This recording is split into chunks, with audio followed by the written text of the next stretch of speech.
It's been described as a crisis on our roads. 375,000 vehicles currently without a valid NCT cert, with some motorists facing months for a test. It's unfair to let us drive around with no NCT. I paid the fee and they can't provide it until September. So what am I supposed to do when I get stopped by the guards? I was due to have my car NCT'd in November 2022. It took me long enough to get that appointment, and sadly I had to cancel due to illness and no one else was able to take my car to be done. I rang up the operator, the switchboard, and I asked for a new date. They told me I would have one within a couple of days. It's now nearly 2 full months later. It's the start of February and still no sign of a date. The government minister responsible says it's simply not good enough. It is completely unacceptable.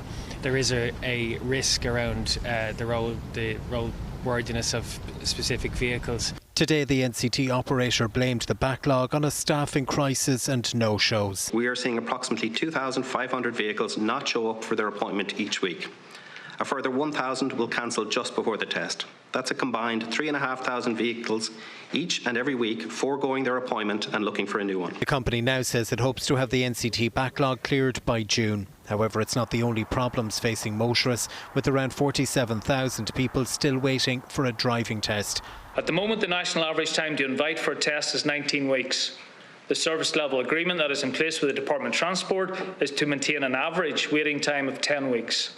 However, some are waiting for several months. I applied for that last June, and their estimated time of invitation for me would be January. I checked there in January, and its new estimated time of invitation is April.